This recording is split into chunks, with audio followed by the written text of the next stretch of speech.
पुराण के अगले अध्याय में हम पढ़ेंगे द्विविद का वध, यदुकुल का संहार, अर्जुन का पराभव और पांडवों का महाप्रस्थान।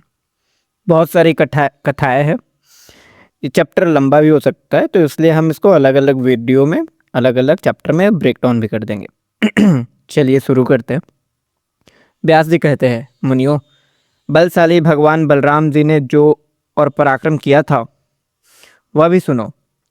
द्विविद नाम से प्रसिद्ध एक महापराक्रमी वानर था जो देवद्रोही दैत्यपति नरकासुर का मित्र था। उसने देवताओं से वैर बांध लिया था। वह कहता था, श्री कृष्ण ने देवताओं के कहने से ही बलवान नरकासुर का वध किया है, अतः मैं समस्त देवताओं से इसका बदला लूंगा। इस निश्चय के अनुसार वह यज्ञों को विध्वंस और मृत्युलोक का विनाश करने लगा। अज्ञान से मोहित होने के कारण उसने साधु पुरुषों की मर्यादा तोड़ डाली और देहधारी जीवों का संहार आरंभ कर दिया।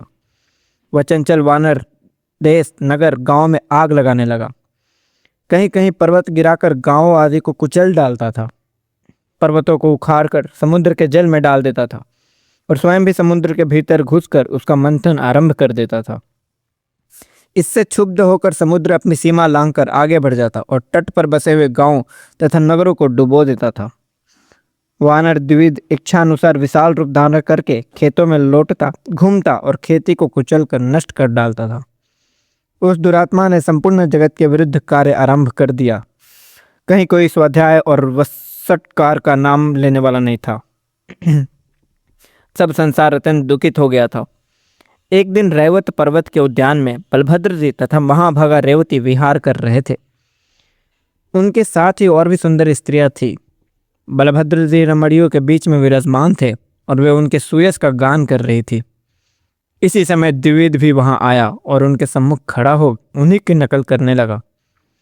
वह दुष्ट वानर उन युवतियों की ओर देख देखकर जोर जोर से हंसने लगा। यह देखकर बलभद्र जी ने कुपित होकर उसे डांटा, किंतु उनके डांटने की परवाह न करके वह किलकारी मारने लगा।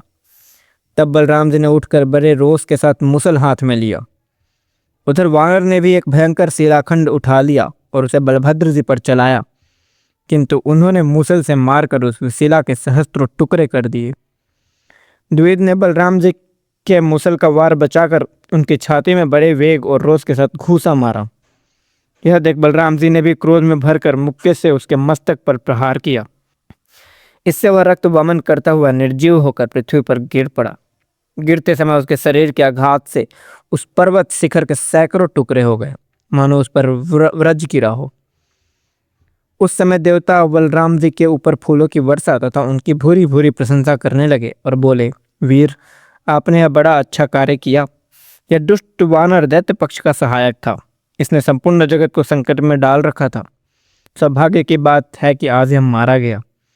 इस प्रकार इस पृथ्वी को धारण करने वाले परम बुद्धिमान बलराम जी ने अनेक अद्भुत पराक्रम है जिनकी कोई गणना नहीं कर सकती। इस तरह इस जगत का उपकार करने के लिए बलराम सहित भगवान श्री कृष्ण ने दैत्यों और दुष्ट राजाओं का वध किया। फिर अर्जुन के साथ मिलकर भगवान ने अनेक अक्षौहिणी सेनाओं का वध कराकर इस पृथ्वी का भार उतारा। इस प्रकार संपूर्ण दुष्ट राजाओं का संहार करके भूभार उतारने के पश्चात उन्होंने ब्राह्मणों को श्राप को निमित्त बनाकर अपने कुल का भी संहार कर डाला। अंत में स्वयंभू श्री कृष्ण द्वारकापुरी छोड़कर अपने अंशभूत बलराम आदि के साथ पुनः अपने आश्रयभूत परम धाम को चले गए।